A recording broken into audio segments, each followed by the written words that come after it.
Yes, it would be. Yes, it would be. I'll actually get to take my short sleeve shirts out of my closet and not my sweaters. That's great. Sri Lanka, wonderful. Welcome, welcome. All right, we have people joining us, and I think we're going to give it like just a minute or so more, and then we're going to jump right into this and talk about competition.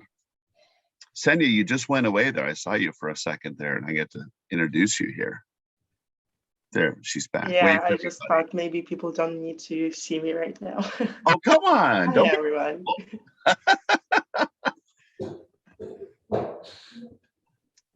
All right. So in the time we have before I introduce our esteemed guest today, many of you probably know him already or know of his reputation.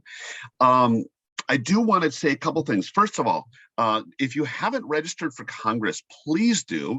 It's been 4 incredibly long years, and I'm so looking forward to seeing everybody once again and getting together. There's also, I was told, a Ramadan deal that's going on right now where you can register for Congress. It's less expensive, and that is good, I think, until May 5, if I'm not mistaken. So please, please, please. There is a person here who for all of you who've been with us many times, you probably don't recognize this one person on my screen. This is Senya. And you're like, who's this new person? So Senya is actually in the World Chef's office. She is on an internship from a business administration school. And she had an amazing moment of wisdom and clarity when she said, you know, what I need to do in my business program is learn more about chefs. So she's been at the World Chef's office, and she's going to be there until July. She's been working with Lynn. Well, you all know who Lynn is, and she is in the World Chef's office and does so much heavy lifting for Feed the Planet. So Senya, welcome. And today, and the reason I have her on the screen right now, today she's driving it. So if anything goes wrong digitally, you know who to blame. Thank you so much, Chris. Anyways, so with that, let's go ahead and jump in. And I'd like to introduce our guest today, because today it's all about competition. It's all about sustainability in competition. And so we've asked somebody to join us who knows a whole lot about both of those topics.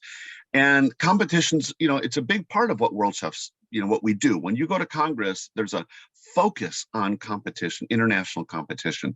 So let's talk about it, because competition has not always been super sustainable at all. So with that, let me introduce Sebastian Gibrand, or as we were talking earlier, it could be in French, Gibrand, but anyways, he's Swedish. So he has a super well-known competition background, former team captain of the Swedish national team, and you won the Swedish TV show, which you're going to talk about in a minute, Kockarnas Kamp, and I said that so poorly. And of course, he has a silver medal from the Bokeh Store in 2019, which is a hugely important culinary competition, as many of you know. A highlight in his career, and there's not a lot of people who can say this, so this is so unbelievably cool. He had the honorable task of being responsible for cooking the Nobel Prize Dinner in 2019. That's super cool. And today you have your own catering and event business, et cetera, et cetera. So Sebastian, thank you for joining us. And I only got to a few of the competitions. There's like a lot more than that, but some of the highlights. So welcome to this group of chefs all over the world. Yeah, thank you very much, Chris. I'm so happy to be here, and I hope I can enlighten some knowledge to people and just see it from my point of view and my experience from all the competitions that, like you said, and it's been a few, so it's something that's like super warm to me, near my heart. So I love it, and I would love to share as much as possible to all of you. If you're executive chef, students, I think we will find some small things that you can grasp onto and bring to your kitchen, and maybe some ideas for the future as well. Okay, so before we get to competitions, totally unrelated question, or maybe it is. What was it like cooking for the Nobel Prize dinner? The Nobel Prize Dinner is for being a Swedish chef. It's the most honorable task you can ever get. It's 1,500 people eating at once. We served it in 12 minutes, so you can imagine all the stress and yeah, a lot of people. You've been to these big events for kings and queens and politicians and ambassadors from all around the world. It was a huge task, but it was such an honorable and such a fun event to do. So I'm so glad that I had an opportunity to do it. That's incredible. So really incredible. Let's jump into competition. So, this is very near and dear to my heart. I used to compete. It's been a number of years since I've done that. And as I think back to when I was competing, sustainability wasn't a thing. And the amount of food waste we had, and I mean, it was shameful. So I guess just let's jump into it. And I guess my first question is today, why is sustainability important in competition? I guess, is it important in competition, or is competition still sort of that separate world? Do we see overlap? I think it's very important as a chef. It's a great responsibility that we have, that we work sustainable in so many ways. If it's in our kitchens, at restaurants, big exhibitions or competitions. But like you said, when I started out, when I was doing in the junior culinary team, it wasn't that big of an issue. We didn't discuss it a lot, but since the topics has been growing and it's been such a huge, important role for chefs, and we are ambassadors for sustainability to share it to all the community and all the people around the world, we are great ambassadors. So we need to do it and focus on competitions as well, because we can impact so many people just by proving that it's possible to do it in so many levels. But like I said, in the beginning, it wasn't a big thing, but now it's been a more aspect of looking into, and something that we need to adapt to for the future as well, because we have to think about the planet in the end. So it's something that's very important for us. I love that, because, we speak often on these, webcasts about the power of the white jacket and how we do lead by example. And so I think that's a really important statement that you made. So let's talk for a minute just on the whole topic of food waste. How do you get around this? I mean, obviously you're practicing a lot, and when you practice, you're going to use a lot of food over and over and over again, even up to the day of the actual competition. You're preparing all this food. How do you respond to somebody who says that is just an unbelievable wasteful activity? We shouldn't be doing it. What would you tell them? But we get a lot of things, and people having that set of mind. I think it's very important that we created when we did, especially for the last couple of times for the Bokeh Store. I ran twice in a row. We focused a lot on the sustainability part, because in the rules and everything, we were supposed to be ambassadors and highlighting the sustainability into it. So this is something if you're going to do it on match day, you have to do it on trainings as well. So we set it up, we do 14 portions. So we make sure that we only make 14 portions, and we invite people so they can try the experience, but also giving me feedback about the food. So we cook and no food is going to be wasted. We also sorted out that my colleague was responsible for being in contact with the suppliers and the farmers. So we said, like, if we wanted 12 asparagus, we got 12 asparagus, and it was like the perfect size from the beginning, because in the competition, it's all about having the right and the sizes and so on. But if we could do it from the beginning and not buying a whole piece of or like a trolley of asparagus, we could pick out the ones, then they could sell it to other restaurant that's not that picky on having the perfect one. That's what we did in the end. We also decided if we wanted to have a mushroom, the most important thing in cooking is the taste. So we focused a lot on the taste. So if we were supposed to have a mushroom, it doesn't matter if it's not the right size, because we could always change it in the end. So further down the line, near the competition, we're practicing with the exact size on the mushrooms.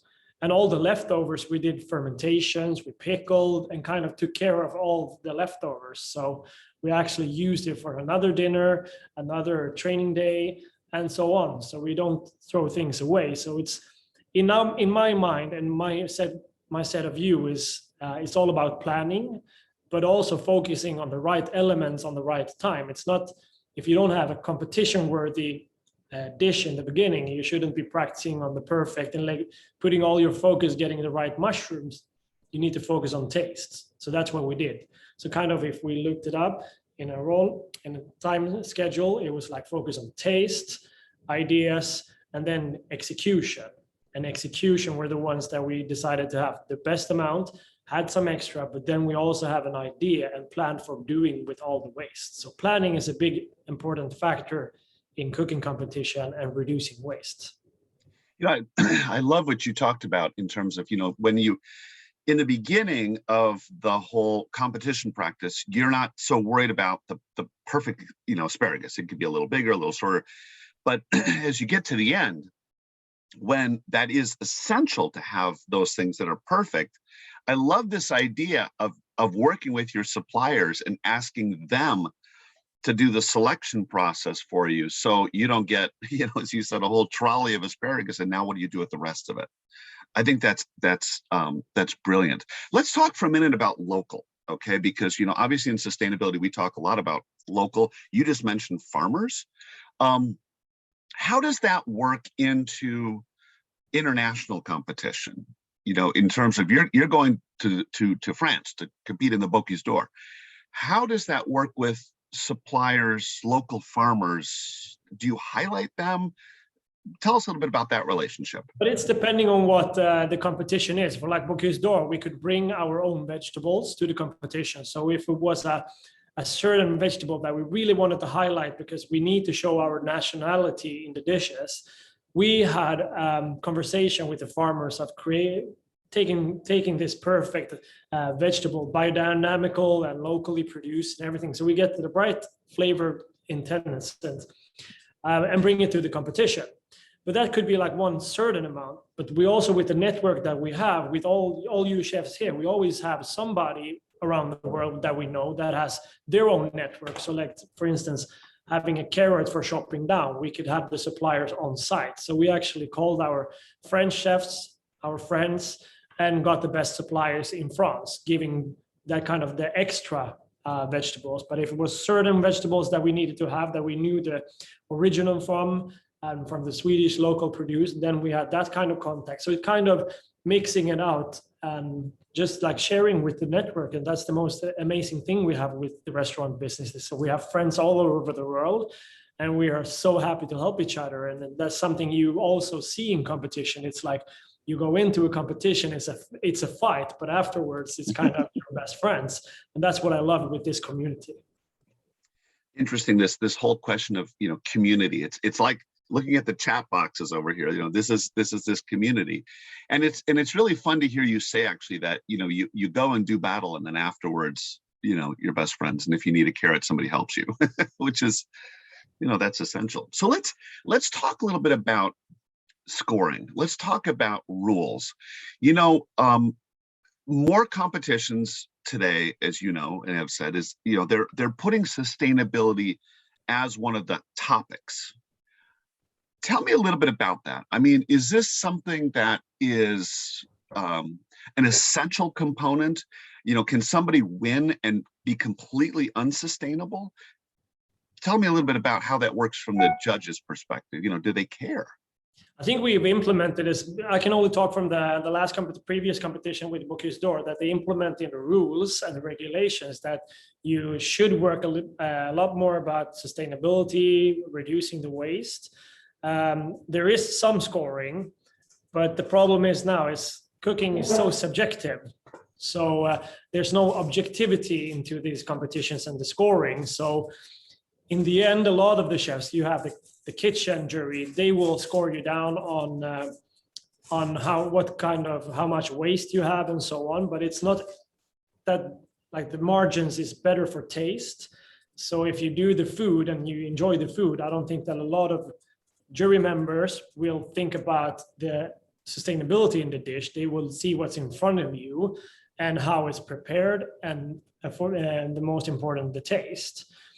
So this is something we need to implement and kind of do even bigger, that we use the same ingredients, locally sourced, sustainable products, and let everybody use it the same things, instead of bringing vegetables, for instance, from Sweden. So I think we're on the first couple of steps implementing the sustainability, but we're quite far away from it making a big impact to the competitions, because in the end it's a lot about the taste and the presentation. Which, makes sense. And, I think your point's a good one. How do you balance that so that it really matters, right? I mean, and I think of that a little bit like, sanitation, cleanliness when you're working. If you do a great tasting dish, but you've made huge errors in the kitchen on your sanitation, your hygiene, you're not going to win, And so you wonder if you could do something like that equally with sustainability. But it's getting more and more, especially like they're implementing that you're using the same produce, like the main element should be like a sustainable, it could be if it's protein or it's vegetables and so on. So it's kind of, that's the way of making the big impact. And also for the community, when you travel from overseas, that you have the same ingredients for all the competitors. I think that's a huge step as well. To make sure that you have the right products for everybody. But we are getting there, but we're just like doing baby steps, and as many people as possible, when we could push it forward and talk about it and highlighting these kinds of things, then we will make a big impact for the bigger competitions as well. So each and every one in Chef's Whites is an equal part, and also very important for this community to highlighting and working more about reducing food waste and working more sustainable. We all have a responsibility. Absolutely. We do. So let's talk about veganism, vegetarianism. What's that role? Is there a role in culinary competition for that? And I guess the bigger question is, if I were to go to, I don't know, the Bokeh Store and do I guess in a Bokeh Store, though, the protein, you know what it is, right, ahead of time, and you have to work with it. Yeah. But what if you go to a competition, you say, look, I'm a vegan chef, and I'm just going to cook vegan. Can you win? Is that something people are open to? And should there be vegan competitions? I think that it should be a mix of everything. It should, like, vegan is super important. That's something we need to focus a lot more on. In Sweden, we got a new whole community working more about the vegan, and we're making new produce. It's like a restaurant now that needs to have almost at least 30% vegan. I think it's super important to keep up with the tempo, and also thinking about the planet and all the resources that we get. We have to respect resources. So it's important that we do competitions with vegan dishes. I think we have to push our boundaries. It's so simple to say we need to use protein, we need to use meat or fish. That's the easy way. But we need to push our boundaries, go outside of the box as a chef and push the limits and do the next big thing. Of course, it's going to be the hardest thing. Doing something you're not familiar with is going to be the hardest part. And that's what competition is all about, pushing boundaries. And those boundaries will probably inspire a lot of people, that they can get some ideas and be creative. They can see an idea and do it the opposite, and then it works. So that's why I think competitions is quite important, especially doing the vegan competitions as well.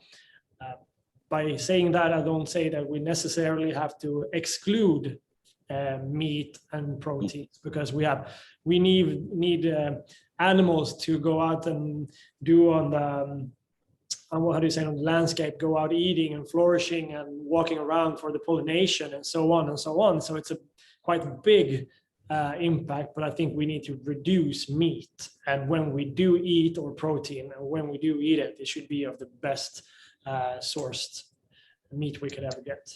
So I purposely asked about veganism because that's at the whole other end of the spectrum. But I think you're right. and one of the things maybe, you said earlier, baby steps. And I think that's a very important concept in anything with sustainability. It's about baby steps. It's about continual improvement towards a more sustainable practice. And maybe one of the things is a little bit like we see in a lot of restaurants today, where the meat or the fish is a much smaller percentage of what's on the plate.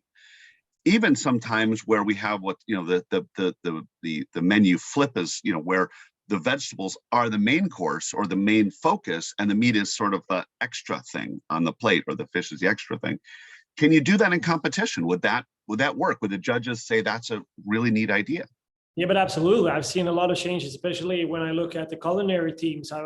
In my opinion, from what I can see, now I haven't been in the culinary team for a while, but I can see that the focus has been from bigger portions with a lot of protein to doing less.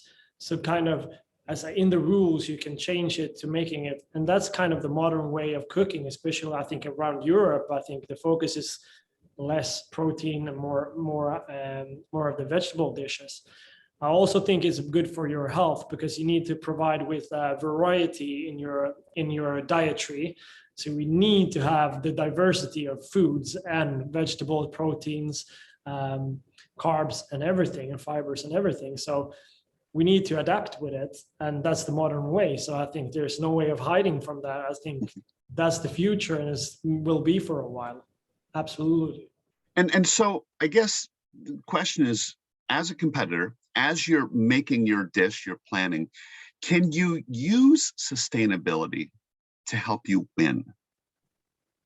I think that if you think about the whole idea, the process, if you look at starting with the ingredient and focusing on the best taste of the ingredient, you will also have a much deeper respect for the produce and for the vegetable, the meat, and so on. So you won't throw anything away. So you will get more connected with the food. You will feel like it's your food, it's your heart putting on a plate. So you will never throw anything away. So I think it's very important, if you're like well connected with the ingredient and you love the flavors and everything, you won't throw it away. In that kind of sense, you're working sustainable. And when you work sustainable in that case, I think you will put some food that you love, and probably the judges will love as well. So it goes hand by hand, in my opinion. So totally unrelated question. You have your own business. You do events, catering, etc. Once in a while, you even, cook the Nobel dinner. But let's talk about balance for a minute. There's a lot of people listening who maybe compete, maybe want to compete, maybe have been thinking about competing, and at the same time, they also have a job. They're running a restaurant or in school or starting their career in the kitchen. What's your recommendation to them in terms of balancing it? Like, how do you do it and maintain the rest of your life? I think the most important thing is having fun all the way. If you have fun, then a lot comes easier with it. So the balance, of course, if you want to do a competition, you can do it in so many levels. It doesn't have to be Bokeh Store. It could be like a local competition and so on. So kind of the balance of, you still want to have your work life, working in a restaurant or whatever, or if you're a student, but also having the competition as a spice on top of everything, because it's a hobby, it's an atmosphere, it's something you like. It's like doing sports. So if you can balance in that way and still like have your job and have fun and do both things together, it's sometimes the best way. What I did, like the first competitions I did, I went all in. It's like super important. When it's no fun, it's no fun. And so it doesn't get, the result doesn't get the better. So if you're having fun and working out and trying to find your own balance, and that's the most important, what works for me doesn't work for anybody else. So you have to look to yourself and see what can you manage, what kind of time do you have to spend on it, how much money and how much spare time. So it's up to you, it's individual, but as long as you have fun and you feel like you're gaining something out of it, I think that's the most important thing. All right, so everybody, I see questions in the chat, and I see Senya doing her job. Like, please put your questions in the Q&A. Thank you, Senya. But I am going to answer one that I just saw here that's kind of an interesting idea. There's a lot of discussion about imperfect vegetables. The ones that maybe aren't so pretty, or the asparagus that aren't quite the absolute perfect ones. Could there ever be a role for highlighting imperfect produce in competition? Yeah, of course. Like in my opinion, I think it should be like not a mystery basket, but like I said, like if you put imperfect carrots and proteins or just other vegetables, you give the basket to each competitor. You will see different cooking styles with the same ingredients, and that's one way of highlighting these vegetables, I think. There's no we're talking about like sizing out stuff before the competition, but it's always going to be sold. You can always work with the other vegetables in the restaurants because you can do so many things with it. So a competition where you're highlighting these vegetables, I think that sounds great.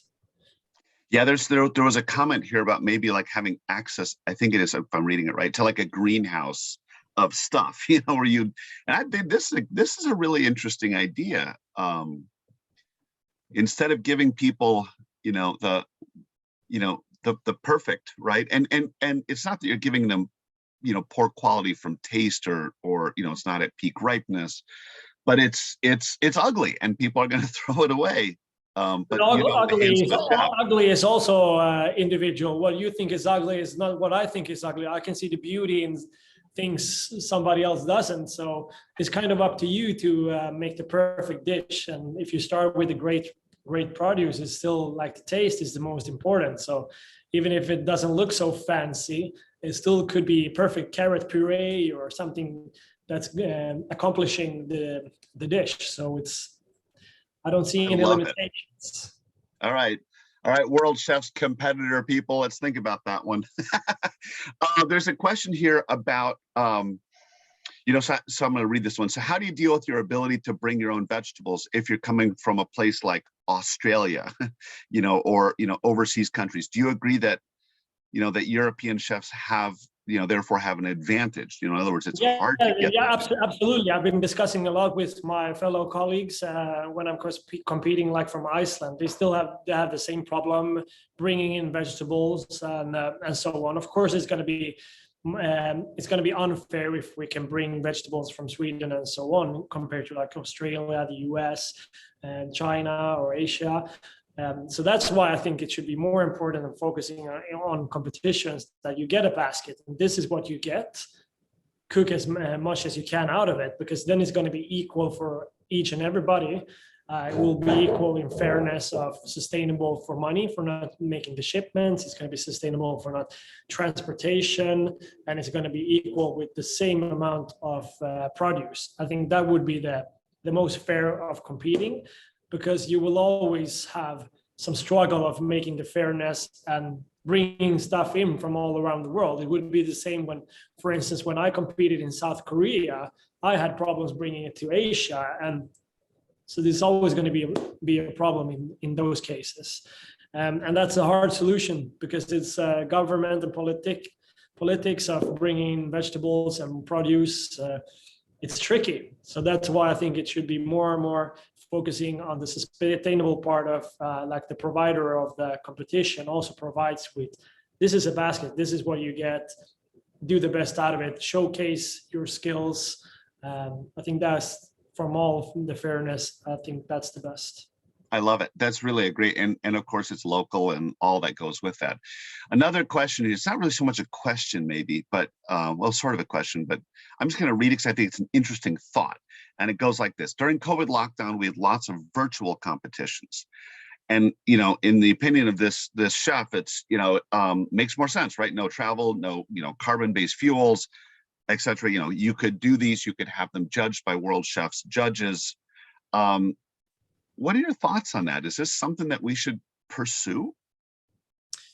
I think that where we can get some more knowledge that we can develop, we can improve, we can motivate people in all the many ways. It should always be something that we should push forward for and do together.